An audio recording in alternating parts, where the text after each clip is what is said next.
Welcome, everyone. Great to have you at today's Catalyst After Town Hall discussion on CIP 1694, Pluralism Now. I'm Kenric Nelson. I run a small business called Photrek. There's several of my colleagues here and several of groups that we've been collaborating with, and looking forward to the discussion. The conversation we had a month ago, I think it was really terrific. I got a lot out of it myself, actually, and that kind of inspired me to push forward with a draft idea on how to do Sybil resistance without identity, so that we could have other types of voting properties for Catalyst Voltaire governance. I put in the chat several references, and I'm going to do it again just so it's on the recording. And I'm going to start, let me preface this in a couple of ways. One, in the last meeting, we did kind of a circle round, and I got a lot of positive feedback. It was very helpful to me, and I want to do that again. However, given that this presentation involves kind of a technical talk that's going to require me to kind of go through it, I'm going to stick with a more traditional present and then take questions and comments throughout the conversation.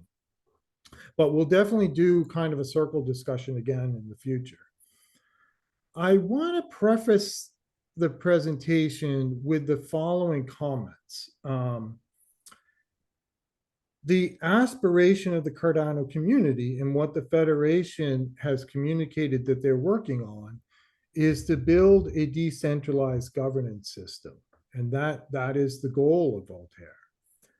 However, having attended the workshop, having done a deep dive into the design, I have expressed over the last couple of months quite serious concerns.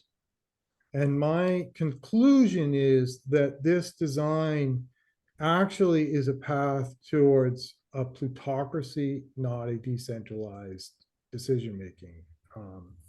And so I thought I've been reading a book called All the President's Bankers, which is a history of banking in the US. It's a fascinating book. I recommend it. I put a link in there.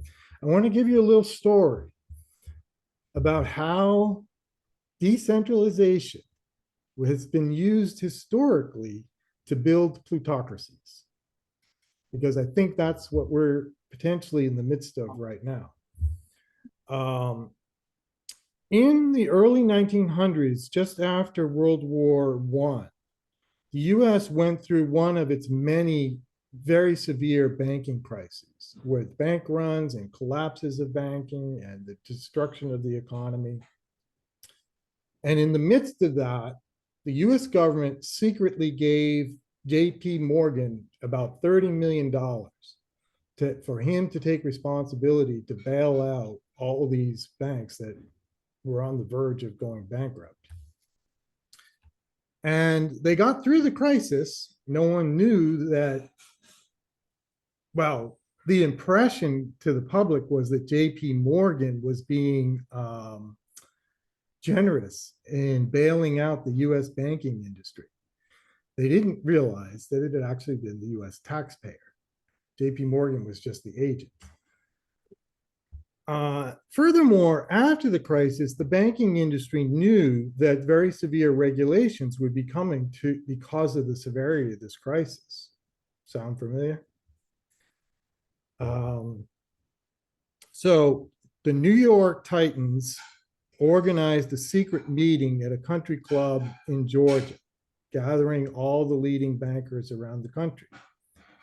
And they came up with a plan to maintain control, to reduce the amount of regulation they would have. And the way they did it was to sell the public and Congress on a plan to decentralize the management of the US currency. They called it the National Association of Currency, and they specifically left out banking from the title of this organization. And it worked. Within a year to two, Congress and the president passed legislation creating the Federal Reserve. Now, on the surface, it is decentralized because it involves 12 now, I think, banks around the country that make decisions together. But in reality, the New York Fed, even 100 years from now, continues to dominate in size the rest of the Fed. And so they run it.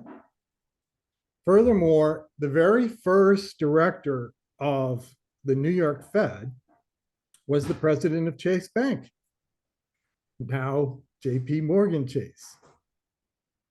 So let's not be naive about how the word decentralized has been used historically as a cover to build a plutocracy. And let's be diligent to make sure it doesn't happen to our community. That's my tough message. So I will refer to CIP-1694 as a plan to build a plutocracy. People have called me political for doing that, but governance is political.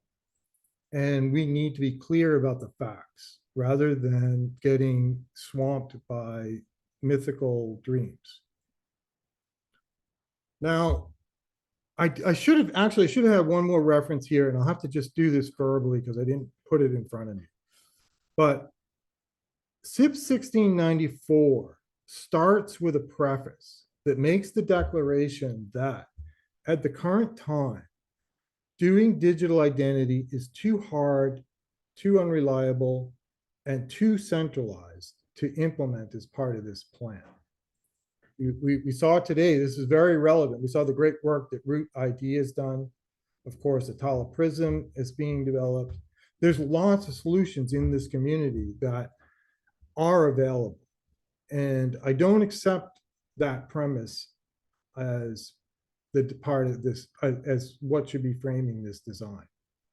Nevertheless, that's the decision the Federation made.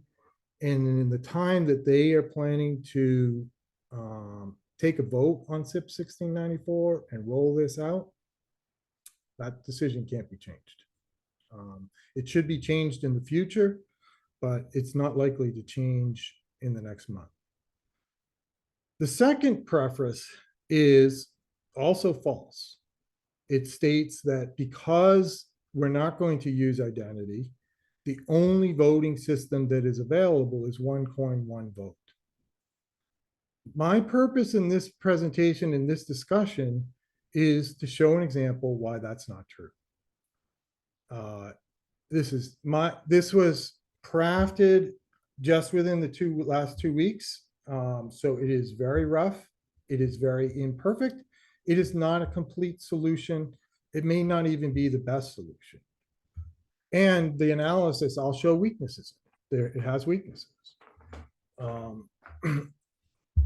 But what it does demonstrate is that one researcher working for 2 weeks could come up with a constructive idea on this problem. And the Federation claims they've worked for 3 years on decentralized governance. I don't see it. I don't see the results. And I don't think we should be accepting a plan that starts with plutocracy and secrecy as the foundation. I'll also make one more harsh comment, and then we'll get to something more concrete and technical and factual. When you start with a philosophical foundation that your governance is going to be secret, right? You're not going to require identity. And it's going to be, and the replacement for identity is going to be wealth. Those are the core values of a criminal enterprise, right? This is how criminal networks work. They keep their work secret and they are focused on wealth. Now, there's a lot of transparency in Cardano, a lot of transparency in the cryptocurrency space. That's part of the whole point. Every transaction is visible. But this identity piece is very critical. I don't want to go into it in full today, But I'll give you one more thought to think about for a future discussion focused on identity. Cardano has very strict identity built into it, but it's at the software level. Every software node in the network has a unique identifier that is checked. And then there's a protocol that every node has to run. That's kind of like a code of conduct. If you're not running that protocol, and if your ID doesn't match up right, you're not part of the network. When we put a human layer over this to govern, it is going to require identity, and it is going to require a code of conduct, just like the requirements for the software.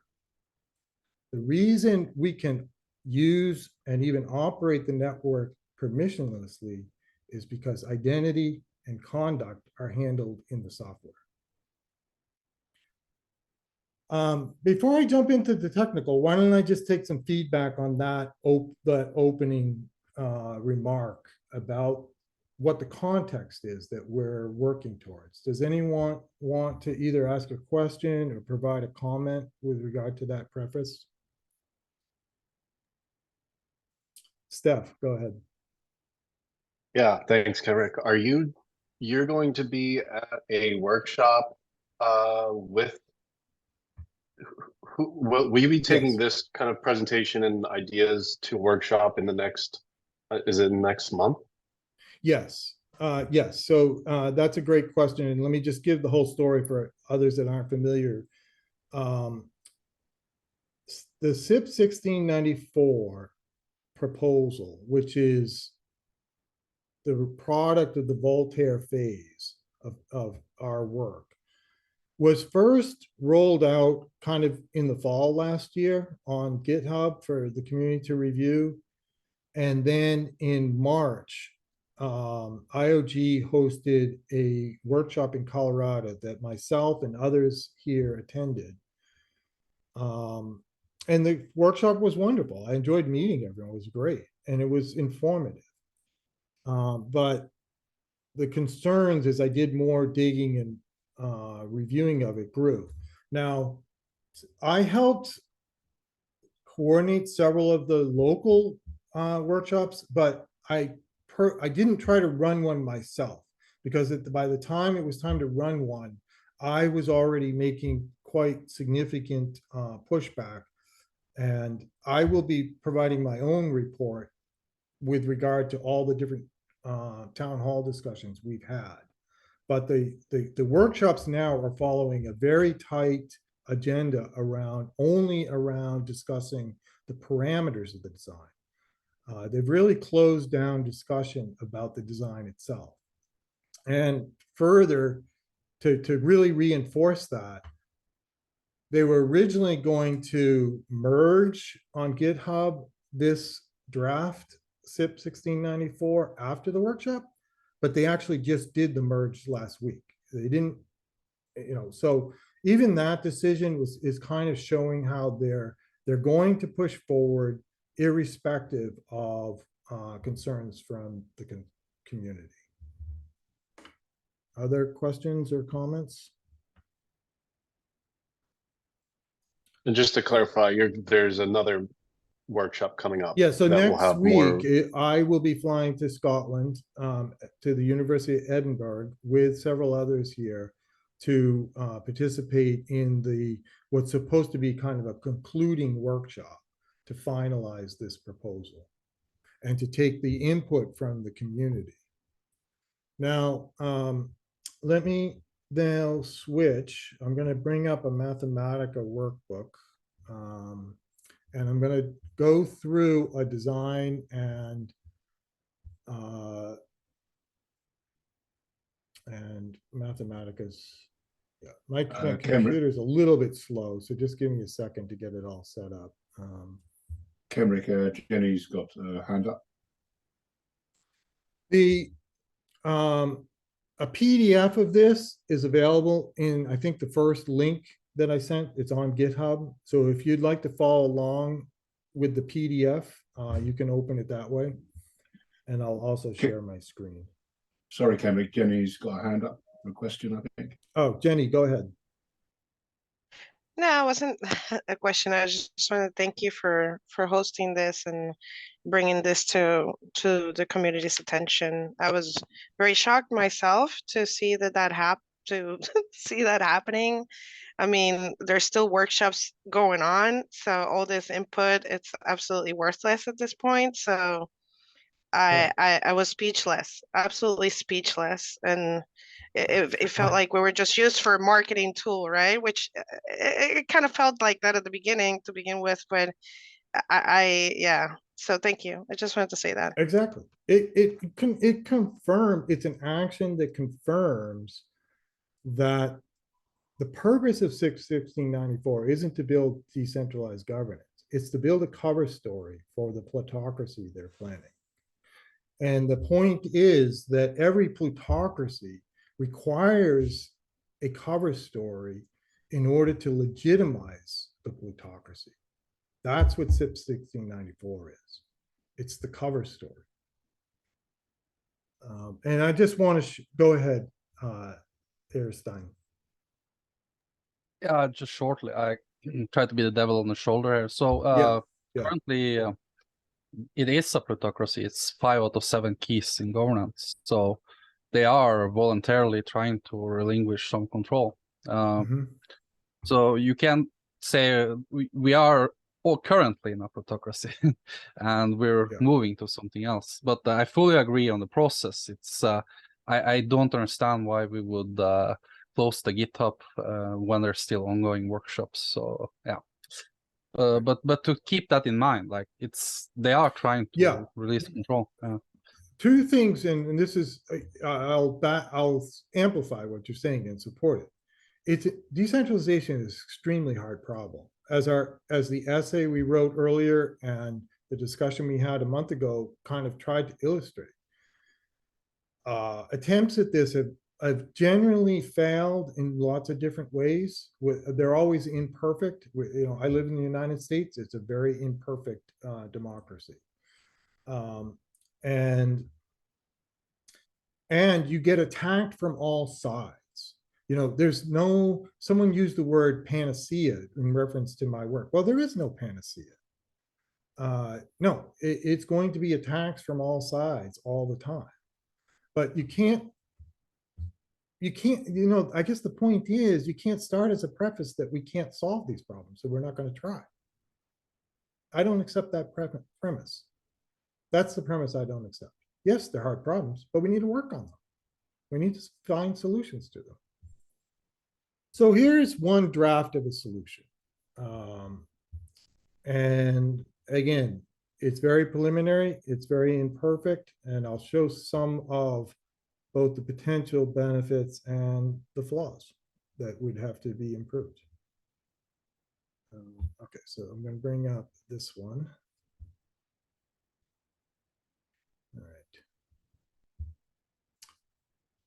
All right. And I love Mathematica. I know it's not as commonly used as some other software packages, but it's brilliant, and it's really terrific tool that I've been using for many years now. So it works. It has both a document feeling, so you can write documents in it, and then it has the full computational analysis of Mathematica. So let me skip this and just kind of go to the design. And I'm just going to walk through this. And I apologize that I love mathematics. You're going to get some equations today.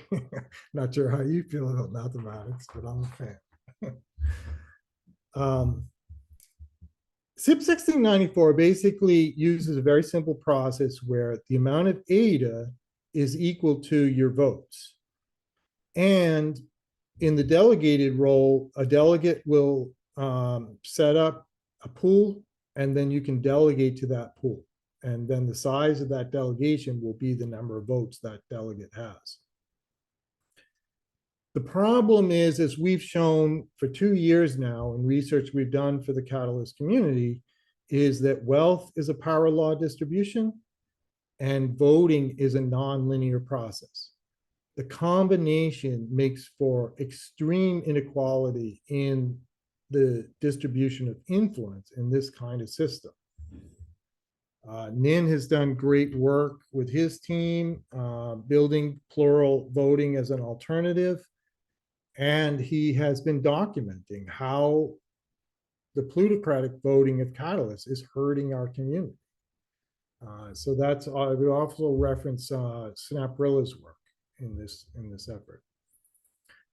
What I've done here is the following. I designed a system where the delegate weight, which I'm calling delegate weight, will be pluralism, which is to take the square root of the delegates. And that square root dampens everything. It reduces the power law effect. It compensates for the nonlinearity in voting influence. The problem is when you take the square root, you're immediately incentivized to split your wallet into many wallets, because smaller wallet sizes added together will have more influence than one wallet.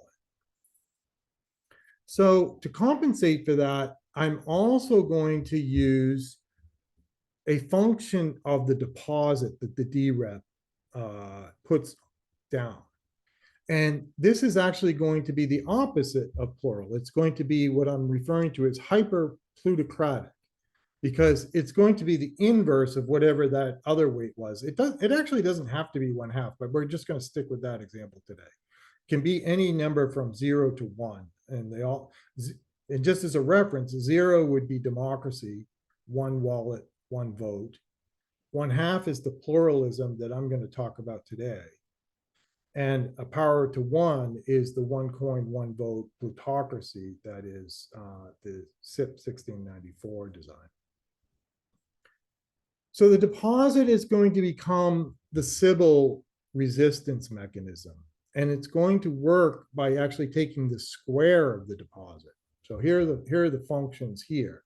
So I'm going to have a power of the delegate, and that is going to be 1/2. And then I'm going to examine the behavior across many wallets. So it's the amount that your total delegation divided by how many wallets you split that delegation against. And then you have to meet a minimum per wallet. If you don't meet the minimum per wallet, then your vote goes to 0. And likewise with the deposit, and this description has changed a little bit. It's not actually going to be 10 here. That's a function too, but it's not quite as important. There's a normalization term here. It's, in fact, let me just go to the equations, because that whole thing isn't quite right. It's a little bit more complex than that. Now, Mathematica is wonderful, but it does take some time to get used to the syntax. So apologies here, but the function for the deposit wallet, was there a question? Oh, no, sorry. I meant to be yeah. muted. It does have this threshold on the minimum deposit again, but I'm going to normalize it by the minimum deposit. So the way I'm designing this is your minimum deposit will match what you need to satisfy what the minimum delegation also. So there's a factor here that's related to the minimum delegation. And that is to the power 1/4, because you're kind of, I'm kind of setting, there's like a middle ground here. There's the delegates are going to get a square root, right?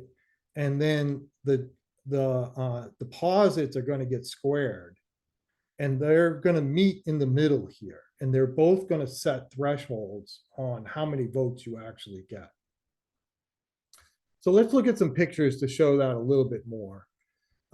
This is an example, and I had to start with some again, I'm starting with some examples, but these parameters can be adjusted and examined and, considered in terms of what would be best. But to begin with, I'm setting the minimum delegation to 100,000.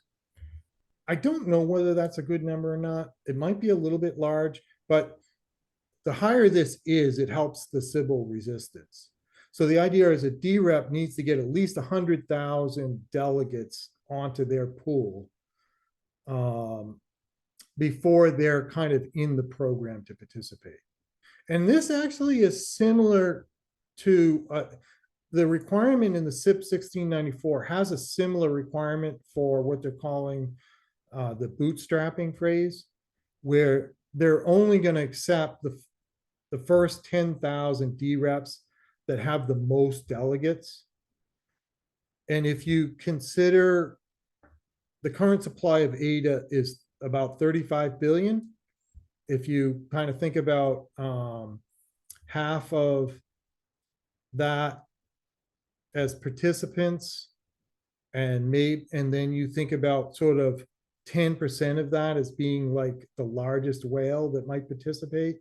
If I remember right, you get about 2 billion as kind of what the largest participant might be contributing as a delegate. And so this is sort of, let's see, 9 minus 5 is sort of 4 orders of magnitude less than kind of the largest participant in this process. And then I'm going to look at graphs across this whole range. And then likewise, now the deposit, I set the minimum deposit to be 500 for the DRep. And there I just used the Catalyst program. And keep in mind too, the idea is to have improve the participation, but if you want to participate as a lower level than that, then that's probably the appropriate role is to delegate to a pool. So if you want to participate, but you have less than 500 ADA, then probably your approach is to delegate your coins to a pool. And okay, so now let me skip that graph and let's go. This graph then shows how these two curves interplay with each other. So on the very left here is how much voting power you would get with one wallet. So let me start, and then the dashed lines are your deposit. So if you have, let's see, I'm trying to bring the tooltip up here. Let's see. So if you make a deposit of 1,000, which is a little bit over that minimum, then you get approximately 1,000 votes that you're eligible for. And if you increase your deposit to 10,000, then you're eligible to participate in 100,000 votes. And it increases rapidly. So at 100,000 delegation, this is for the delegate, for the deposit, excuse me, for the deposit. If your deposit is 100,000, then you're up to 10 million. And it can go higher. I maybe even should show higher on this graph. Then on the other, well, actually, no, I take it back because now let me go through what the delegates are doing, because the delegates, remember, they're getting the square root. So if your pool has 1 million delegates of coins, that corresponds to the square root, which is 1,000 votes. And if you raise it to 100 million, then it's 10,000 votes. And if you raise it to 10 billion, you get 100,000 votes. And the point is that the way these intersect with each other, they're going to kind of form triangles of what your limits are as a DRep voting in this system. And before I go on, well, let me explain one more thing about the graph, and then I'll take some questions. So along the x-axis here is how many wallets you're splitting your deposit and your delegates into. So if you look, I think this is the most relevant one here. If I look at 10,000, if I have 10,000 deposited, and I have a very high 10 billion, let's go do something more realistic. Let's say I'm a very successful DRep and I have 1 billion delegates. What's going to happen is my best way to manage that is with a small number of wallets. wallets, not a large number of wallets. That's the key. Is that right at this one looks like it maximizes at 2 wallets. So I'd get a little benefit from going from 1 to 2, but I would get diminishing returns if I used more than 2 wallets. Thorsten, go ahead with your question. I might be totally off the chart here because I might not have fully understood it. If I understand that correctly, it more or less kind of gets to the point that the number of votes in itself, everyone will try to find an optimum in their ways of control. Yeah. Which means deciding power becomes marginal in itself. What do you mean by deciding power becomes? So marginal? effectively, it's kind of like, it's a little bit like a bell curve. Everyone tries to more or less kind of try to optimize in the middle, and it's kind of marginal moving to the one side of that, but not significantly, is kind of creating then already kind of like the decision-making power, right? Yeah, I think you're capturing what's attempted here by pluralism is that you're starting with a power law distribution of influence, and you're trying to reduce that tail, the significance of that tail. Now, if you completely eliminated the power law aspect of it, you would come back to what's referred to as an exponential distribution that includes the Gaussian and the bell curve that we're all familiar with. And maybe this, and actually, I think this is part of where it's easy to be naive about the issue, because we think very intuitively in terms of the bell curve and statistics. And so within the bell curve, we sort of feel like, well, okay, some people are more wealthy, some people are less wealthy, but on average, I can be a participant in this system, right? Because I can even calculate an average, right? I have a mean. But when you have power law distributions, literally things don't add up. If you get to a distribution that's as wide as what's known as the Cauchy distribution, you no longer have a mean. You cannot take samples from that distribution and take an average and from that average know what the mean is. Because here's what happens in that kind of distribution. Say you have 1,000 samples, even 10,000. Say you have 10,000 samples and you calculate a mean. That would seem like you have a lot of statistics, right? So you should be able to calculate the mean. But if you take one more sample, that sample can be so extreme that it completely changes your average. And I get so this. Let me compare that. I'm living Yeah. in the UK. We had Yeah. the voting around the Brexit, and it was kind of like a call, which was like, out of the millions of people voted, the deciding vote at the end of the day was a very small margin so it was kind of like pretty much on the edge. Yeah. So the point I'm trying to make here again is, if it becomes more and more predictable kind of where the median in itself is, doesn't that empower effectively this marginal deciding vote in itself, which you might be able to influence? yes, yes. And in fact, that's another good way of thinking about it. Is what you're trying to do is get the mean, which can be kind of extreme in these distributions and would be the basis of voting, because we're going to add the votes, right? You want it to be more like the median. You want the median and the mean to be closer together. That's exactly what you're trying to do. And that way, then you're getting a true representation of the community's opinion, rather than just the opinion of a few whales at the tail who dominate that average. That's the key. That's what you're trying to accomplish. The point I'm trying to make is, as long as you're able to kind of identify that you're kind of like on the hard line of a 50-50, as a whale, you have the deciding power by sudden again. Yeah, that, well, so, Yeah. and this also gets to it, and this is part of, we've already started some discussions with.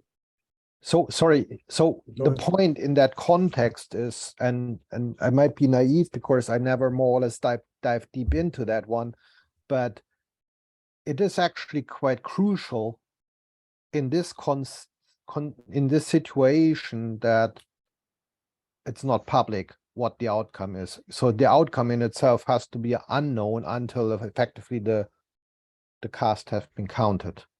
And the question Those is, kind of questions can be discussed. I don't think that's on, well, let me actually just go to Steph's question. okay. Yeah, but thank you, Thorsten. Those are really good inputs. So I just want to clarify for my own thinking, pluralism, you would call quadratic voting in other circumstances. So that's like one clarification, right? And we do that because you could have a whale that could disproportionately affect the outcome of votes. So we use pluralism, and when, let's say, I become a popular DRep and I get 1 million delegation to me, and because we want to impose pluralism on that pool of delegated power, for me to get around that as a unidentified DRep, I would potentially split that 1 million across many wallets, because that would give me as much voting power as could be gotten. So then you're implementing the constraint that says, if you split that power, you're going to lose power greater than, and I think that's the marginal. Okay, so how do you, why couldn't you just, on that 1 million in the pool that you stake to, why couldn't we put in a rule that just says you can't break down that 1 million into separate amounts? Like, we see that 1 million without the difficulty is, without identity, you don't know whether a single person is running hundreds of pools. There's no way to know who's running the pools. That's why identity is important and is a bad premise for doing the governance. But that, given this constraint, just as you said, on the delegate side, if I split the wallet here with, this is 1 million, the green one, if I split it into multiple wallets, then I increase my votes. And then it goes up to a limit of 10 because I set a minimum delegation of 100,000. So with 1 million, you could potentially have 10 wallets, and that would increase your voting. However, then you're constraining it by what this deposit is. So if here you assume the deposit was only 1,000, well, they wouldn't benefit from that because this would be the lower constraint. And you would, with 1,000, you maximize at 1. You could run 2, but you'd have a lower number of votes. And then at 3, with the minimum deposit of 500, you can no longer run a third wallet. And we're going to see that part. I'm not following, but yeah. So here's where I'll go to some examples that I've worked out. So let's look at an example here. This is actually the example I started with. And let me come back to your question in a moment then. Let me show this example first, and then I'll take your question. So let's consider that you have a modest delegation of 10 to the 6th eta, and that you have put in a minimum deposit of 890 eta, which is what was needed for one wallet. That sort of gets it matching for one wallet, right? If I try to go to 2 wallets, well, I don't have enough delegation. Furthermore, even this looks at fractional wallets, you can see that the slope is downward. So in this situation where I just want on the DRep side, where I want to minimize what I spend on the deposit, I get no benefit from splitting. In fact, I lose by splitting. That's kind of the key point. And then I'll show some other examples. This is not how it works out in every case. There are cases where you could still get some benefits from splitting the wallets, and I'm going to show those. Go ahead with your question then. And then go ahead. Hey, Kenric. So just a clarifying question, right? Mhm. DReps get delegations from just general voters, and Right. this proposal proposes a deposit, pretty much the staking, like a stake pool operators. So DReps will become similar to stake pool operators, that they'll stake some of their own ADA or voting power, right, Correct. in order to qualify for more voting power. Or Yes. in this case, it's a less of a reduction based on quadratic formula or square root of. On the What prevents deposit a- side, it literally is the square of the deposit. It's proportional to the square. Right. And then there's a So normalization. It's similar to, like, in a sense, it's like if I have a bigger stake, I know if you create a stake pool and you have initial deposit or some Yeah. kind of guarantee, I forgot the term, then you have higher chances of probably gaining delegations and as well as minting a block. Right. Now, what? Maybe someone who's a stake pool operator could take a moment if you know what that formula is. So yeah, the idea is that the size of your deposit is going to affect how many votes you're eligible for. Yeah, I think it's called a pledge or something, stake pool pledge, if I remember correctly. Okay.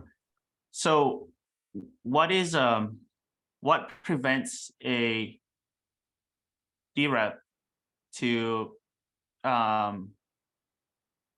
to collaborate with a whale voter to say, hey, send me a bunch of ADA, I'll use it as a pledge Yeah, to we're going to maximize look your at voting that. power. We're going to look at that plot. That's what I'm going to do last. Cool. But maybe there is it can be manipulated that way. I'll say right up front, that's where the weakness is.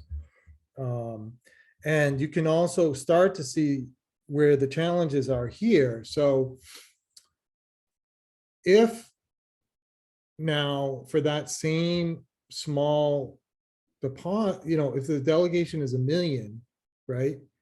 But now I'm willing to spend 10,000 on the deposit, just like Nin is describing. Well, okay, now I do get a benefit because I haven't met that. I haven't met the restriction yet because I'm spending more money.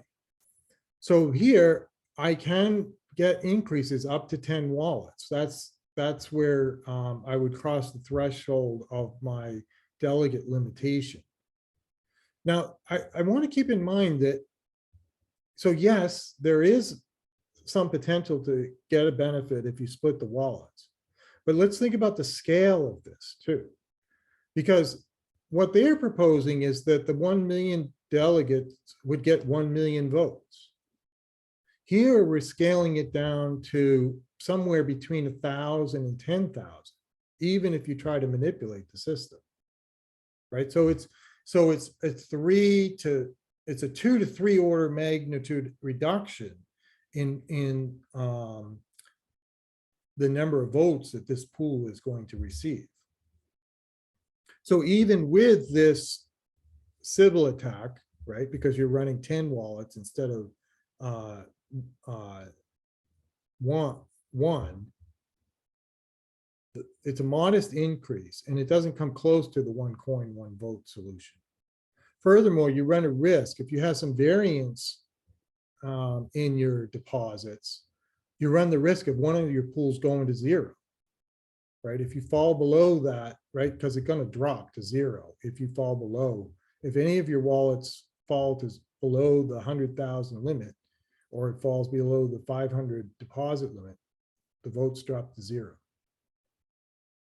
Let me show another example, and I'm going to come back to you, Thorsten, but towards the end of the discussion, only because I want to kind of have a variety of inputs from people in the room. So if someone else wants to step up and give some thoughts and questions, that would be helpful. So, and here, okay, so here's the interesting thing for this DRep to put down 10,000. So the DRep's willing to spend more. But there's a very interesting effect that happens. If the DRep is more successful and now they're able to increase their delegation to 100 million rather than 10 million, they prefer to reduce the number of wallets they're using, right? So now that they have more delegates, it turns out to be better to use fewer wallets. So I liked actually, me and you actually pointed this out to me in a conversation several months ago, is that it's Sybil resistance that's needed. Furthermore, once we accept that this is the problem that needs to be solved, this is just a first attempt at it. There are better solutions. Identity is a better solution. But the point is to start with the problem that really needs to be solved, rather than brushing it aside and saying, well, if you have 100 million ADA, then you have 100 million votes. That's not going to result in the decentralized governance. So again, you're comparing something on the order of 10 to the 4th versus the CIP-1694 design of 10 to the 8th. Okay, so they use 7 or 8 wallets. So what?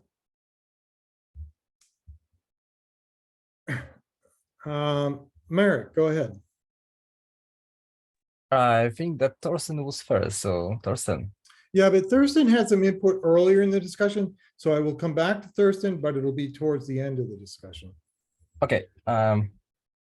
Hello, everyone, and great to have you with us. Kenric, apologies for my ignorance. I joined later, but Yeah. I'm just thinking about two things. One is this, what you are showing is only about the votes, and isn't that proportional for everyone? So if CIP-1694 is about 10 to 8 and your proposition is to decrease everything to 10 to 4, would there be a impactful change if everything will be lowered? And the second question. Okay, that's a super question. And I don't really have a graph in this document to kind of show the effect, but I'll just kind of do it by hand. Okay. CIP-1694 is linear with ADA. So the ADA equals your vote. So that's a linear curve. The plural voting, which takes the square root of the delegates that are on the pool, is a curve that slowly saturates. So it's a little bit like the saturation we use with the SPOs. So the idea here is that a small pool will still have some ability to contribute to the decision making, and a very large pool will contribute also, and they will have higher weight, but it won't be linear. It'll be square root. So it'll be a much more gradual increase in their influence. Okay, so 2 questions, and I will shut up, I promise. No, I don't want you to. I like this. This is helpful. So first one, when you said it's not linear, it's like a curve. So it seems that there is a space to game the system, because every DRep will try to be on the top of the curve. So he will do his best to outgame the system, to be better than the small and the big pools. He will ask his friends or any other wallets to join him to be at the peak of the curve. So it's hard to draw it spatially, but it's the square root. So it doesn't actually saturate. It still goes to infinity. It just goes to infinity slower. Okay. And the second question, what would be the how to ask that? So because now we are talking about the votes, not about the way we will count the vote, right? Yeah.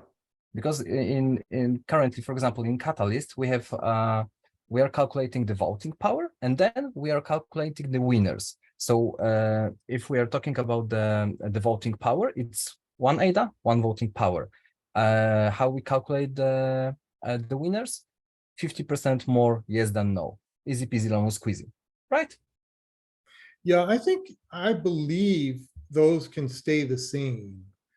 But now the total number of votes has changed. Okay. So the total votes originally with the CIP-1694 would be the total number of ADA that has been put on the pools. Here, the calculation of the total is much more difficult because every wallet's going to be different, but every wallet will have votes.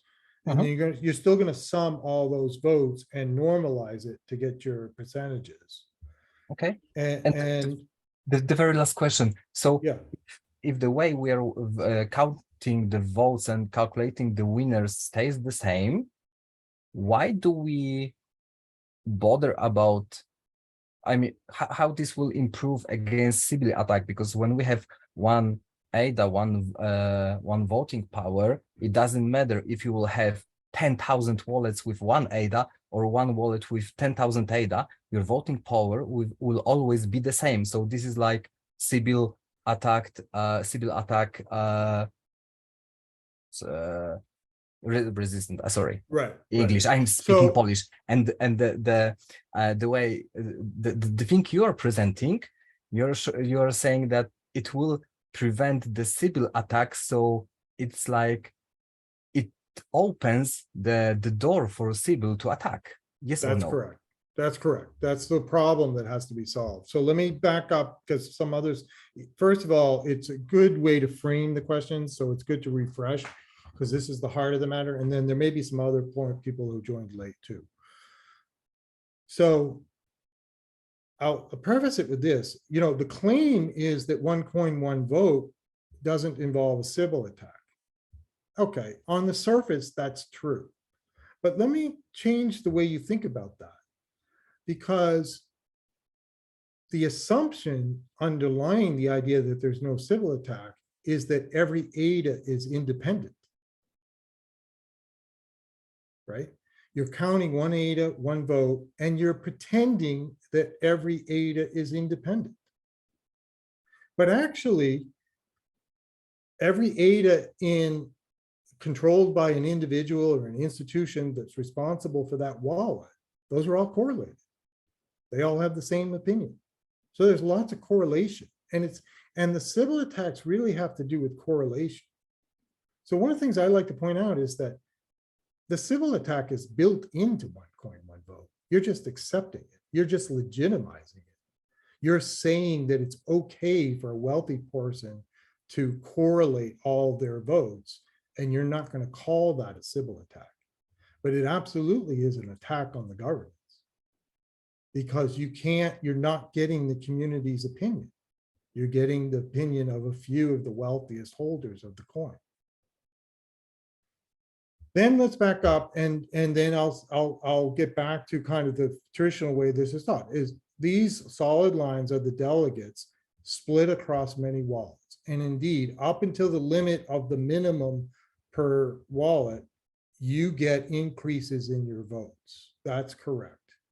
But part of the point too is that within the kind of range that's going to matter here of 10,000 wallets, it never reaches the point of the original problem, which is the square of this. And the Sybil control is that the dashed lines are going to create a limit on each dReps voting power. And that's going to be the square of their deposit. And because it's a square, it's a downward sloping. So So the delegates want to spread their coins to many wallets, but the DRep wants to concentrate his deposit into one wallet. And that's kind of the tension that's built here that I think actually has some good properties and that, you know, I'm suggesting be explored further. So what I'll do now, I'll go back to this curve just to show it and keep, let's see. Okay, so we finished here and I'm going to skip to the next section after this one. Let me take Ken and then Thorsten, and then we'll go to the next section where we examine the problem of what if, you know, how would a whale get around this just themselves, managing their own pools? And we'll talk about that problem. Go ahead, Ken. Ken, are you still with us? Yeah, saw your I'm hand. here. Okay. Yeah. Like if I'm still not quite sure that I understand, like if you have you're trying to give more voting power to wallets or to people with less ADA in their wallets.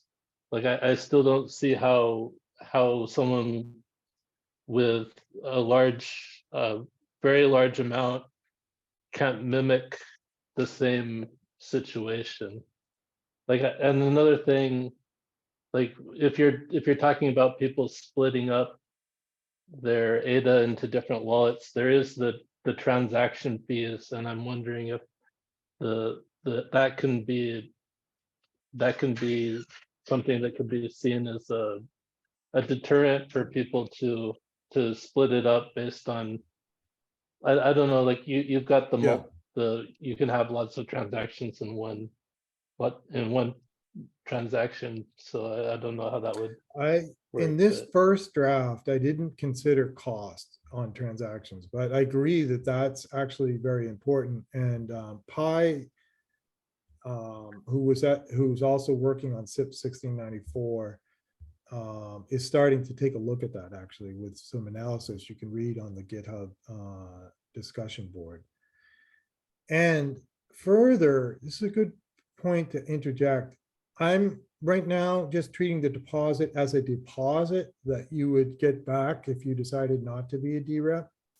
However, if the community accepted it, and these are the kinds of questions that the community would have to really dig into and decide what they're comfortable with.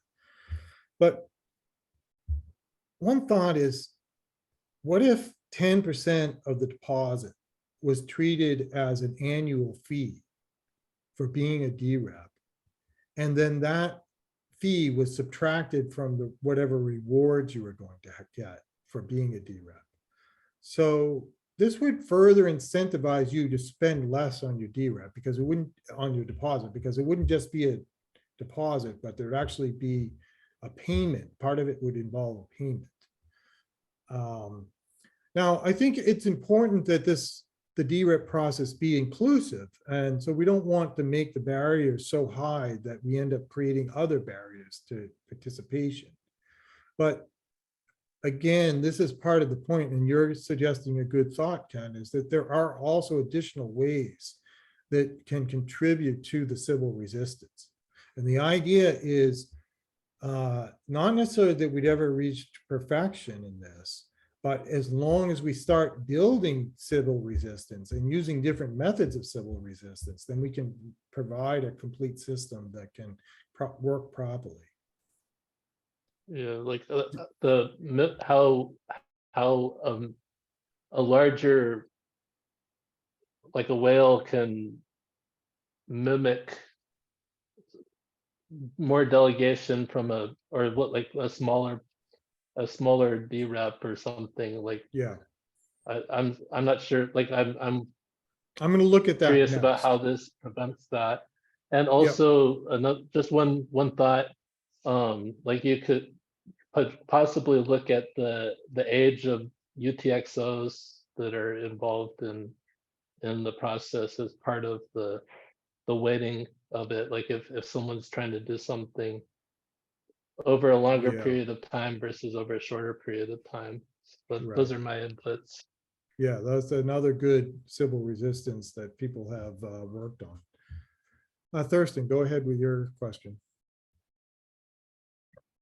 And this is totally off the cuff, and it's probably kind of like a total alternative to kind of one ADA, one vote. What would happen if actually the voting power isn't derived from the holding of the ADA, but actually your reward account? So effectively your not drawn reward balance for a staking key. Mm-hmm. Because that in itself has an element of time resistance in there. Yeah, so you can, it doesn't matter if you have a huge amount of ADA, but you just delegated it to a wallet, then yeah, okay, you kind of get a certain amount of reward, but the time element is of you, if you have a huge amount of ADA and you hold it in the system for a long period in time and don't move it, is a better measurement than kind of the snapshot of the amount of ADA you hold at one moment in time. Yeah. Of course, you have to build it Yeah, up. it's an interesting idea. It wouldn't address the I mean, tail I still effects because believe that you have to combine that one somehow with what you are presenting. Okay, here. fine. Yeah, fair enough. Yeah, that's an interesting idea because that's an interesting way to capture a time element, right? Because now that those rewards reflect how much they reflect both your time history of being a participant and getting rewards, and then they also reflect your recent history of choosing to spend those rewards on something else. So it kind of has both elements of time in it. It And has again, it's memory totally and it off the also cuff. has, Yeah, yeah, So I that's don't know. interesting idea. That's a quite interesting idea. Yeah. Okay, thanks. We should capture that one and think about it some more. Nin, go ahead. Yeah, I was just thinking the same.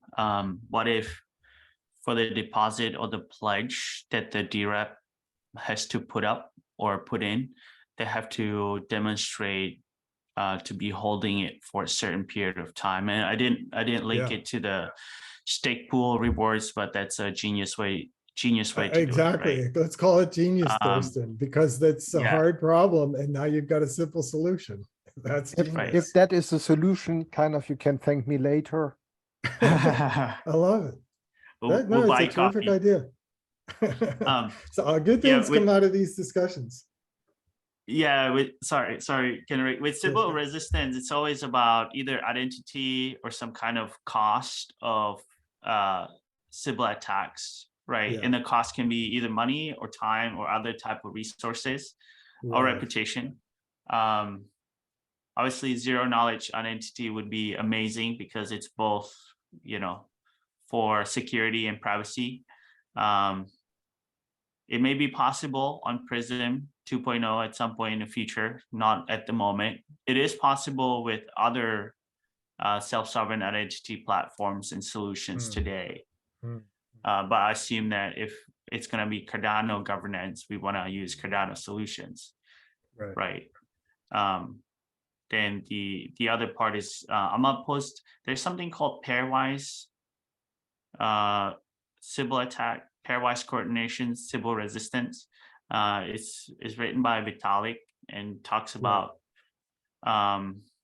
it's more for plural funding, but I believe some of those concepts still would apply because here you're pretty much giving a DRep delegating money, ADA tokens for additional voting power as a project, as that entity. So I'll share that. I know Gitcoin did. And I'll just recap that one, and then you can ask another question too, because that was my first thought, but I accept that there are some challenges to actually developing that in the short term. But it's a core idea to this is that essentially you would take it, you would keep track of the history of the DRep wallets and what their properties of voting are.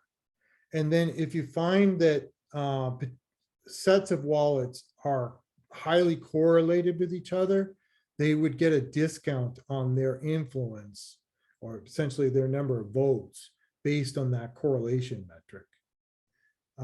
I do think that is, even if you implement other solutions, I still think that one is important because it will also protect against collusion between parties, even if it's different individuals, but they're always kind of making decisions together. It can protect against that kind of situation. Let me go to the last example here, and this is where in this current iteration, you do see the weakness. You know, there often are weaknesses in these kinds of efforts, particularly when you're first getting started with them. So here I look at an example where rather than treating the delegate and the deposit independently, like I did in the last example, I consider one person with a very large budget. And then they put some in the deposit and the rest goes to the delegation. So how can this whale operate? So if you look at a couple examples here, let me scroll down further. I think it's here that I start. Yeah. Okay, so this starts with an individual who has 2 billion ADA. And they begin by putting that across 1,000 wallets. And I don't, so it looks like I left out the, deposit. Well, I guess the deposit is 1 million. So they have 2 billion ADA and the deposit is 1 million. They do get advantages by doing this.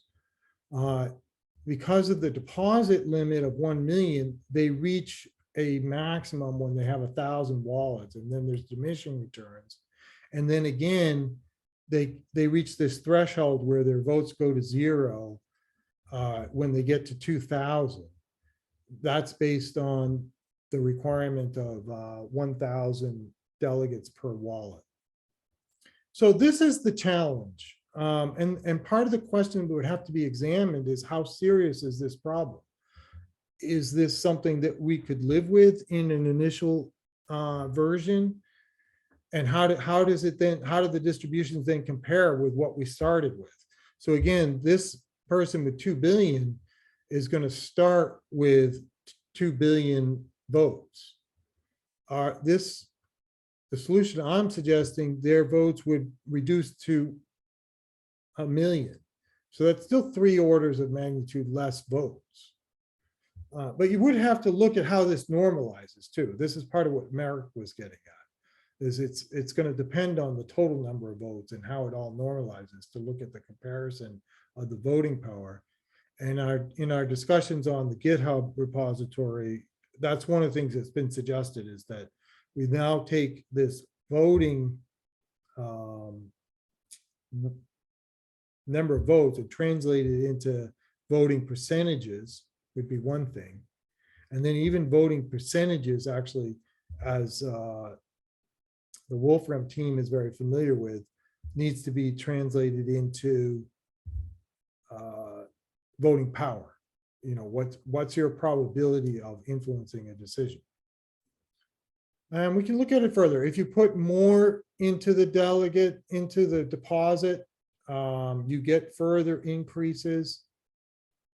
And that goes up now to, you are getting close to 10 to the 7th number of votes. So, and you're using about 10,000 wallets. I think the 10,000 is an important number here, because what the CIP-1694 document specifies is that in the bootstrapping phase, they'll select the first 10,000 DReps that have the highest amount of delegation. So just as we started with, I think about 1,000 SPOs when we first rolled it out to the public, and now we're up to 3,000. There might be a kind of similar bootstrapping process in terms of how many DReps are part of the initial phase of the vote, the Voltaire governance. So that concludes this first bit of analysis. And we can open it more to discussion now. And I think you've seen enough of this Mathematica file, so I'll just go ahead and stop sharing and we can open it up to discussion. So the point is the following, that there are solutions. They're not perfect, but they are a significant path to improving what's being proposed. And my biggest concern is, maybe I'll express my biggest disappointment. The SPOs have saturation. It was part of the original design of Cardano. That decision was part of why I chose to be in this community, because that was a signal to me that they were serious about decentralization. When the DRep Catalyst program was introduced, there was a design to saturate the size of the pools. And the choice that the Voltaire team made, that because we have multi-pools, because you can split wallets, let's give up on that problem. I don't think that was an appropriate decision. The fact that decentralization is hard doesn't mean you stop trying to design a decentralized system. And they stopped working on the problem. And instead they are rolling out a quite centralized plutocratic system. So anyway, more thoughts and comments, and actually too, it is getting late, but we should take a few minutes to talk about what action steps should be. What steps should we take as a community in response to this situation?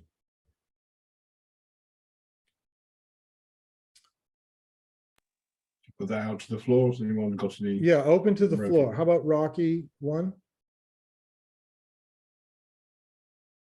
Hey folks, hey Kenric, hey Hello. neighbor Kenric. Yes, hello. I had one actually just kind of a logistical, practical question is, how can we bring these issues to the community without it causing alarm, and also without sort of maybe picking up on the wrong sort of attention? If we were to run out in public and say, oh my God, Cardano might be centralized, right? It might cause certain people to come looking and saying, oh, really? And I thought maybe that adds a little bit of a trick of how to engage. Another thought I had that was kind of practical is we probably would want to have all this done. I'm kind of walking into this a little bit. I've read a little bit, but I just thought it might be prudent to have all this settled before you might see larger, as we see in the news now, generally larger institutions taking interest in the broader crypto market, because then they can start, influencing his thoughts. Thanks. Yeah, these are great input, Rocky. So when I attended, so my team's been doing this research for 2 years with Catalyst, and I served on the circle too. Particularly during that circle time, I was harassed pretty nastily by members of the community that were threatened by our research. It wasn't pleasant. And it made me realize that even as beautiful a community as Cardano is, and how much I've really enjoyed it, there are going to be elements of this community that use intimidation to push people around and get what they want. It's already happening. And it's quite ugly at times. So at the workshop, I was very forceful this goes back to the Colorado workshop. I was forceful in my questions, but also quite respectful of the challenges of this problem. But over the last few months, as I've seen such strong hostile resistance to considering other ideas and acknowledging the problems with CIP-1694, I have made the choice to escalate a bit my rhetoric. I made the choice to use the word plutocrat. In the first essay I wrote, going back 2 months ago, I framed it as a question. Is it a secret plutocracy? And I tried to write down it as a question. But when with the Voltaire team and the wealthy partners who are supporting this idea aren't willing to acknowledge the problem, aren't willing to work on the problem, aren't willing to really listen and take seriously the community's concerns around this issue, then it has to be escalated. And so I take the view now, after several months of working on this and lots of conversations, that a secret plutocracy is the goal. That's what they're working on. And the aspects of participation are just a cover story to legitimize the plutocracy. They're not intended to allow community members to influence the decisions that are going to be made. And then, Rocky, you get to the heart of why this is such a deep, deep problem and a real threat to this community. Because when you choose a corporate model of governance, you get all the dynamics of corporate capitalism. And a core part of that is hostile takeover of corporations. So they're choosing that Cardano is going to be a corporation. It's going to, be run based on how many shares you own. Well, there's a 100-year history of corporate takeovers. And one of the things that corporate people who like to control corporations know is you only need to have 10 to 20% of the shares to control the decision making. I forget who it was, but someone at the very beginning was pointing out this idea that if you have variance among the whole community in terms of what the opinion is on a decision, and you hold a 10 to 20% block of the ADA, you're the decider. Can we go to Everyone else is noise. Can we go to Right. Ubio? Yes, please, Ubio, go ahead. Just trying to spread the conversation. Yeah, exactly. Thank you, Stephen. Ubio, go ahead. All right. Okay.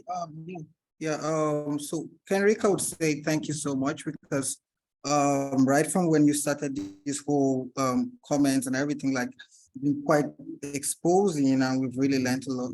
But there is one problem, I think, or something that we must give kudos to CIP-1694 is the way it's been presented. Like, I think the simplicity in the language, or maybe it's just me, but I feel like one vote, one delegate, one vote, having a straight linear voting system makes it quite easier for people to understand than this. Like, now, this is not talking about qualities, right? I'm only talking about the language and the presentation. So this is where I'm really focused on how do we create, because when you say 1:1, like, it's quite easy for people to understand. How do we create a language around all of these that would also create that whole community where people can canvas around the whole idea in a very simplistic manner, because people don't resonate with technicalities and all of these graphs that we're talking about. People don't really care about that, right? People just care about something that is simpler and easier to resonate. So I think maybe that's where the whole DRep concept is quite it is catching the buzz, because it's quite easier to understand, and people don't want to go deep to like, I wouldn't have thought deeper into the implications except for the kind of work that you had to do to bring this out. But again, how do we also go deep and make this simple? That's what I'm concerned about. Yeah, that's great input. In fact, a lot of people have said to me that they would prefer to have one person, one vote.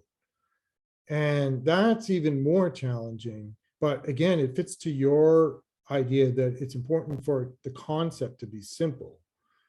And I don't think we're close to having a one person, one vote system. But if you think about Cardano or some other cryptocurrency becoming a truly global currency that is used widely throughout the world and becomes a measure of value and manages most of the transactions in the world, you could get to a point where every individual on the planet has a right to express an opinion about how that currency is managed. But there, you know, you really have to solve the identity problem to get to those kind of solutions. And that's where, for instance, if we had identity as part of the system, then all the complexities that I've done in terms of the technical analysis would go away. And you could use any function on the weight and you'd just be able to control it by knowing that it's who is controlling what wallets. But yeah, these are the challenges, how to translate it into something that can be communicated. So is it Thorsten or Felix next? Yeah, Felix, go ahead.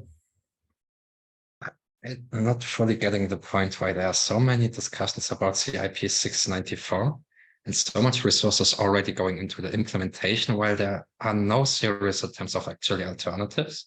Because after all, it's a CIP. It's a Cardano improvement proposal. And as it plays out right now, I feel like it's already set in stone that CIP-1694 will be implemented. And Right. why haven't there been any resources spent to alternatives? And then this, like it was mentioned in the beginning, right? All these workshops seems a little bit like a farce because it's nothing else than legitimizing something what is already decided before. Yeah. I think, hey, wait, why did you not take the community as one of your strongest assets? And Kenric, you're showcasing this quite impressively here, right? Community has the capacity to join the Voltaire journey and say, hey, what is working, what could work, what doesn't work, and be empowered to draft alternatives to CIP-1694, not being all funneled into the same mainstream, where we actually waste now all resources to effectively think on alternatives because we are on the only single solution. It's like being in a You're country absolutely where right, you... Felix. I went back last night, I went back and looked at all of the challenges, certainly in the last 4 or 5 funding rounds. There's never been a challenge with the word Voltaire in it. And one question, you know, and so, and then again, and Danny does a great job running the Catalyst program and facilitating the meetings, the town hall meetings. But it's hard as a community member to not feel like, I'm not saying I don't have any evidence, but to not feel like with the funding cut off from Catalyst over a year now, that the timing of the rollout with Voltaire is just a bad look. That the very moment you wanted the community's engagement in one of the most important phases of the whole development of Cardano, the community was cut off. There was no community input other than people that had the resources to volunteer their time. And so it's not a good process. And I think this goes to action items going forward, because the next step is to edit SIPs. You know, what I was going to say is the next step is to edit 1694. They won't even let us edit it anymore, apparently, as far as I understand. It's proposed. It's done. You can't edit it. I mean, it's still on GitHubs, and I think there's going to be more to this, but I was expecting part of what I was going to be presenting here is sort of how do we build a team that could begin to edit that document so we could show that there could be an alternative. Do we have Nin next or Thorsten? Yeah, well, let's go to Thorsten. He's been patient. Yeah. I have effectively 2 or 3 comments on that one, but I will make it short. First of all, I think institutional adoption in itself means that you have to be compliant with legislation, and the notion in the US is clearly showing that if you cannot demonstrate decentralization, or if there is a smell of it is not really what is going to happen, that this will prevent institutional investment. And that will damage everyone actually Yeah. at the end of the day. Yeah. So that's Okay. kind of like a bad starting point. The second thing is you want to have a certain level of stability and predictability if you're more or less kind of putting actually your data effectively on this blockchain. Whatever data that is, however good that is protected, but you want to make sure that the chain in itself is working and doesn't fall apart the next moment in time. Yeah. And the last one on that one is pretty much kind of like it is true what Eystein said, that kind of we are trying to move away from a very controlled system into one which is having less control, but it somehow feels that this notion of less control is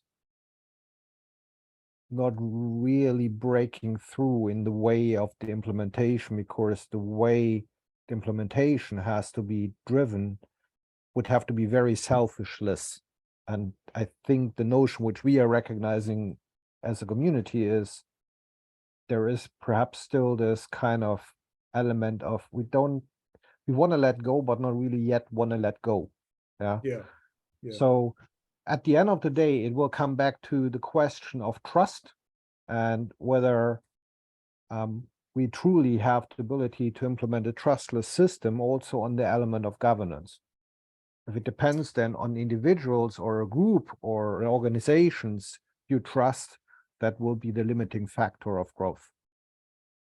Yeah, Thurston, I don't know that you were able to join us for the last discussion we had a few weeks ago, but a group of us wrote an essay on whether decentralized communities can make superior decisions. And it was kind of trying to, and we only scratched the surface of that hard question. But the idea is that if you're going to be decentralized, well, you still have to make good decisions. You have to make better decisions than your competitors. That's part of what makes this hard. And then you also have to be able to nurture good ideas, bring them to fruition, but make sure that the rewards for those ideas are supporting the whole community rather than a subset of the community. These are kind of what makes decentralization hard. I don't want to come back to Brexit, but more or less kind of there's the lessons learned out of that one, which is kind of the decision was a close one. And it effectively created it created a rift through the whole country in a sense. It didn't depend which party you were in. It was kind of like your personal point of view versus the other person's point of view. Yeah. And the arguments in itself didn't really count. So the question in itself is very valid, which is a decentralized organization actually able to be fast enough? So kind of when I look at Brexit, it took 3 years or whatever kind of to get to a point.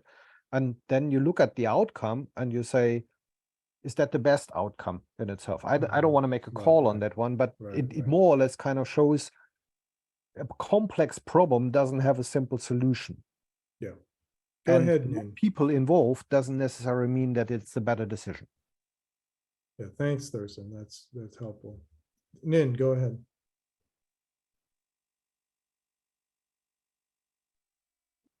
Yeah, the argument of, hey, we are super autocratic right now. It's all IO and CF and Emurgo, and now we're opening it up for more people, to participate in governance. That's the point of CIP-1694, quoting 5 pressures to move this forward.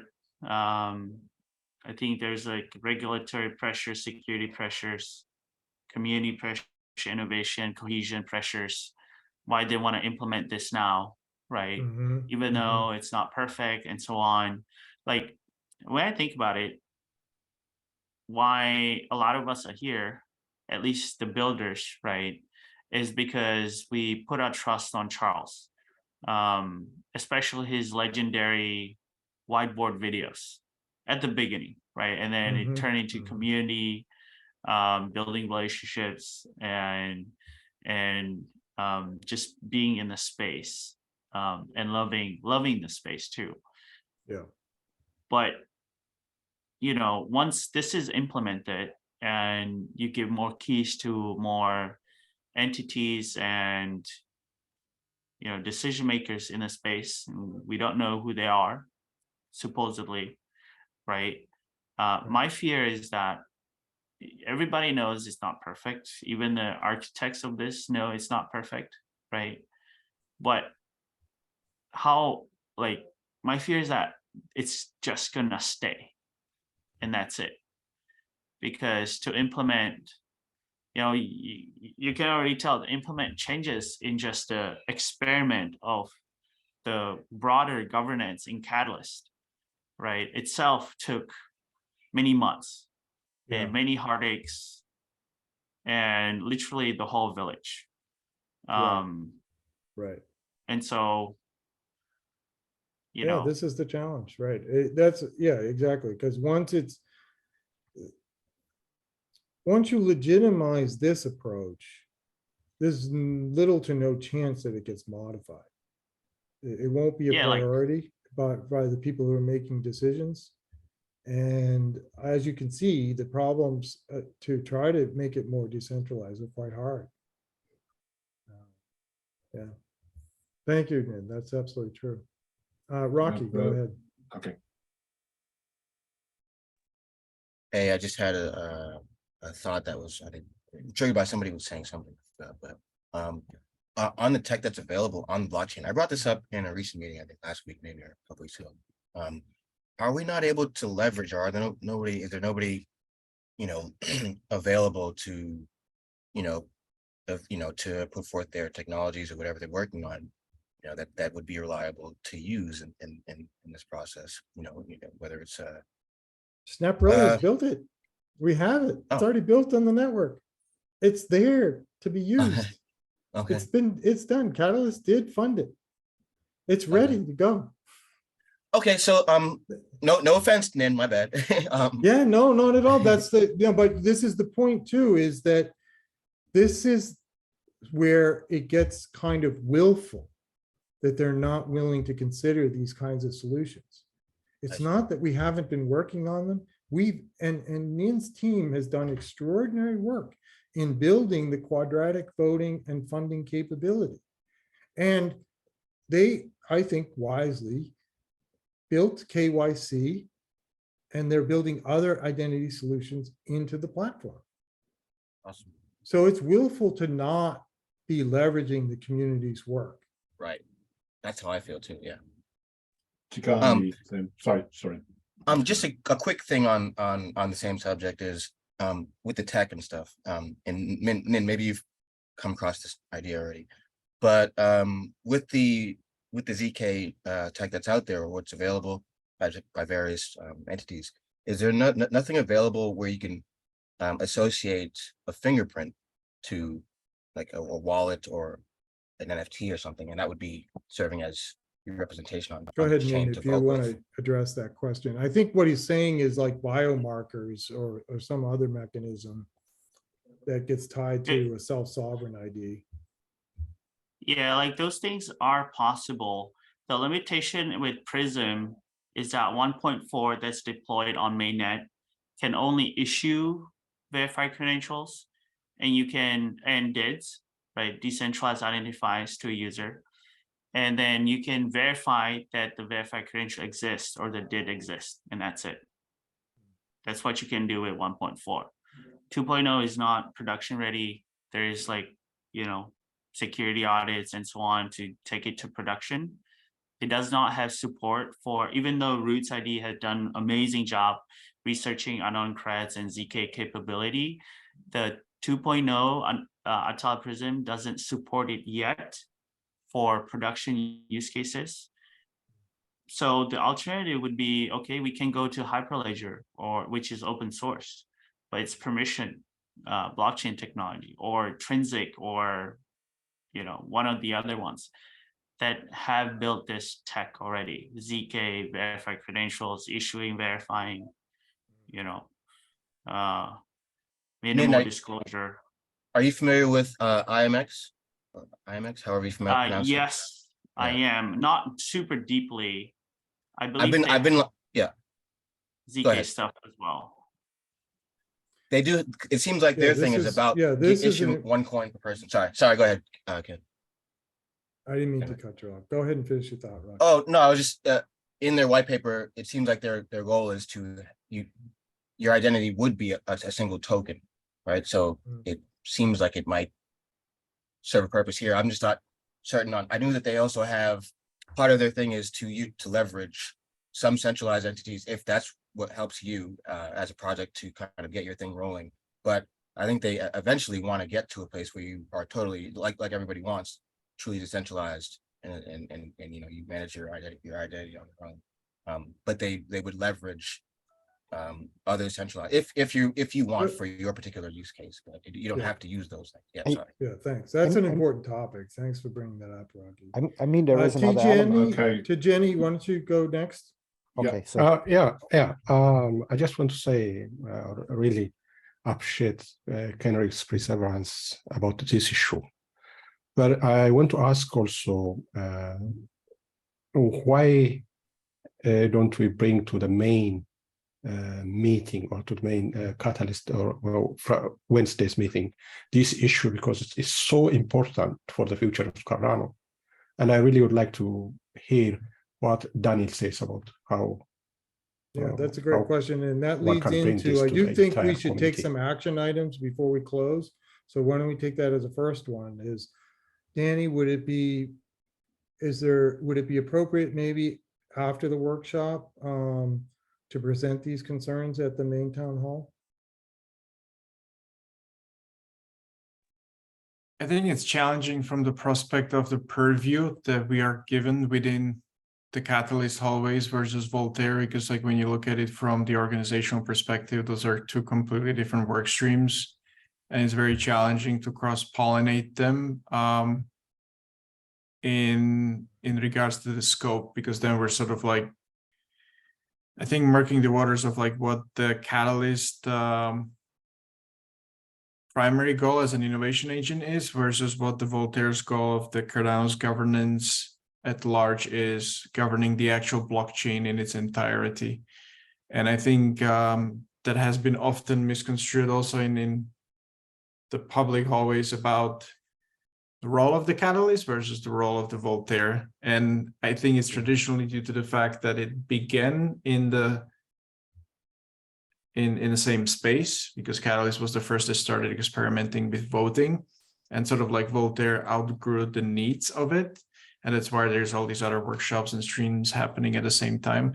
I don't necessarily think that there's no place for it in Catalyst at the same time, right? Don't get me wrong, but there's a lot of perspectives and a lot of things which are happening, and then I just don't know how we would manage to merge that into and compress it into a Catalyst town hall, given everything else that's taking place. Yeah, and again, I'm just thinking out loud. I don't think I have the right answer, nor do I have the authority to go through it. But like, it's just my perception in terms of like, because there's nothing that says that there couldn't be an event stood up that's specifically and community run, because I think that you want to have a degree of independence. You know, Catalyst Town Hall is, let's say, you know, Catalyst team led and whatnot, and I think it always pays to be independent in terms of like how the ideas are, you know, generated and how they're also presented. Because there's, as I said, there's nothing, you know, that Swarm or like all the groups couldn't come up with like a Zoom call where, you know, there is a CIP workshop session bringing everybody together independently. That's also an option, right? Like, there's nobody says that these things cannot be happening in parallel to whatever's happening elsewhere. Right. It's just that I think I would have challenge of other like, action. That's a fair concern, Danny, and I appreciate you joining us. But one question I had as a thought here is that there are groups that do Twitter polls, and then we've even now doing Cardano network polls. Does anyone have experience doing either of those polls? And particularly what I have in mind is that the key deciders in this are going to be the SPOs.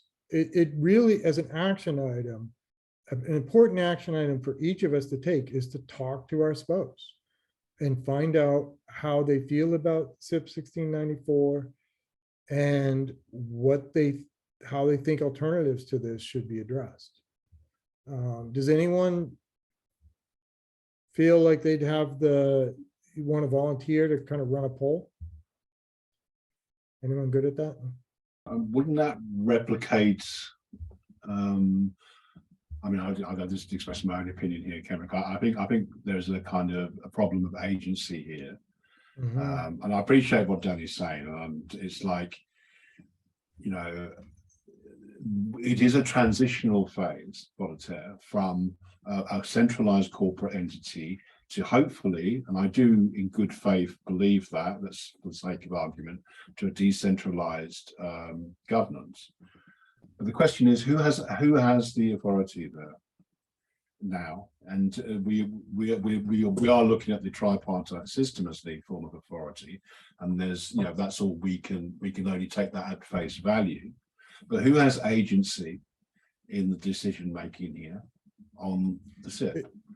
I mean, the SIP in itself, as it stands, is implemented with the structure which is in place as is, until this structure is replaced through the implementation of SIP 1694. So effectively, kind of like, if that has to be put into place, then for sure it has to be put into place with the current. I see, Thorsten, I see a lot of passing the parcel around. Like, I don't want to, you know, like the SIP, you know, the justification for the SIP process is the SIP process itself, but that's not good enough, because the SIP process isn't what has agency. Someone makes a decision there to merge it, and then that relates further on to a central entity who decides to adopt it. Okay. Yeah, but I mean, we have to also, in all fairness, with all intent, also see how kind of all of that was effectively ignited. Yeah, it is kind of driven out of a structure which is mainly initially had three major players who had the control over the initial development of this protocol. Yeah, and so the phase, I won't get this exactly right, but the process will follow the current SIP process, so that those decisions are made by the SPOs effectively to approve a change to the network. And then if the SPOs approve it, then the tripartite or the federation actually executes the combinator hard fork. Now, there's also a bootstrapping phase. So I forget the details of this, but essentially that that then turns on the CIP 1694. And there's kind of some first vote that the dReps themselves will take that actually kind of transitions authority for future decisions to them. Aren't we in a position of kind of a real politic where the context has been set? So whether we do polls or not, the context has been set. So the agency has been taken away from us. Yeah, that's what I'm saying. So that's what I'd like a response from IOG and CF on. Why has the agency been taken away from us? I think it was never in our core, to be very, very honest. Well, and this gets to Felix's point, is there was never a process of genuinely supporting and funding community involvement in the Voltaire governance. There was never a challenge set up. And if there was participation by the community, it was either through private arrangements or it was volunteers. And so again, and I think you're using the word agency to kind of reflect that, yes, in the fall, the document drafting CIP-1694 was made public so people could review it. But part of what we've observed is that even very strong critiques of it have not resulted in changes. I mean, for me, that's the key issue. If you're, is the objective to hand over decentralization or not? That's the key question. And it is also a question, it's not just a question of good faith, because I'm not saying that you don't have to ascribe motive for something to go wrong. Okay. Right. For example, you could actually say, do you actually think they are decentralizing? But if they may not be decentralizing by mistake, if you like, Exactly. Yeah. And if that's happening, if that happens, as you've argued, and I think I kind of agree with that, it sets in motion a precedent, which is, plutocratic. You've already, seen the plutocratic precedent on that. So it takes us down a structural path. So I don't really see. Yeah, I put it dramatically in the following way. Day one of CIP-1694, Binance is authorized to take over management of the Cardano network. Now, they're not going to do that, but they have historically intervened in blockchain management when there are crises. And I actually think they've probably learned some lessons and probably aren't going to do it again. So I don't actually think it's Binance, but it's some institution will be waiting for a crisis, and then they will respond to that crisis by taking control of the network and managing it their own way. That's corporate. That's corporate. That, when you say one share, one vote, that's what you get. Bartolomej, you had your hand up earlier. Excuse us for kind of delaying getting to you, but I would like to hear what you have to say. And then I think after that, we'll wrap up the meeting. Hi, thanks again, Kenric. It's Bart for short. Bart, okay. Excuse me. I just wanted to mention at a point when we were talking about mixing the information between Voltaire and Catalyst. Danny, maybe just a quick idea on how we can maybe not cross-pollinate the work streams, but at least cross-pollinate the information where certain work is being done, how people can get involved, how can they get information about the status. Just like regular reference in the Catalyst, because Catalyst has the luxury to get to the big community that is very active, right? So this is a perfect channel to propagate the information. Maybe we can just use it to make people aware of what is happening and where they can get involved and informed if needed. So, thanks. That's definitely one of the ways. I try to involve, usually like there's a section in the newsletter that has sort of like Voltaire musings and sort of like trying to include that. Obviously, I'm battling with the attention span of people. The more I put, the less they read. The less I put, the more they miss. And it's always like a bit of a trying to figure out like where that a golden ratio is, and it's always ever challenging. So as of recent, I know these bits may have not been there of like recent couple of weeks, but it's there pretty consistently. And I know a lot of people click through it and they get updated through those. I think forum is also a great way. I mean, that's where most of the links go to. On the governance, there's fairly frequent updates. I think the latest one was probably published 2 days ago by Nicholas from Cardano Foundation. He does really good summaries and whatnot. So I try to include them in the newsletters. With the problem now being is with the active funding round, there's so many different information that need to be sort of like prioritized to ensure that the funding round is taken care of as well, because there's all these organizational, challenges that need to be tackled, these things, those things, what's happening where we are. But I intend to continue keeping them there. and I know, I think just a couple of weeks ago, I think we had Jack from Voltaire to come by, but you know, my square focus is mostly around the catalyst of trying to herd the sheep from other, you know, departments and whatnot. It's already overloading me as such. So I mean, broadly, I agree. It's really then the bandwidth of like people's attention span at the end of the day, whether and how they consume the information as well. But I think it's a valid point broadly. But, you know, and also just generally, and then I'll close, is that contributing to the communication on this issue will help. So whatever your forum is, whether, if particularly like if you're a participant in the Cardano forum, which is a good discussion thread, I've posted some things there, but I'm not very active on it.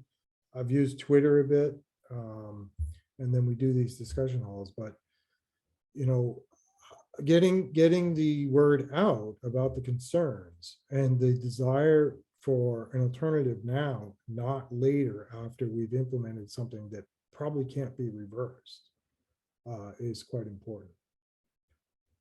But I really appreciate everyone's input. The discussions have been really helpful to me. They've helped me stay optimistic despite my concerns about this process. I will be voicing these concerns at the workshop next week, and I'll be giving feedback on it sometime in August, probably. So I look forward to talking more. Great to see you all today. Thanks. Thanks, Kenric. Thank you, I'll Kenric. stop the recording.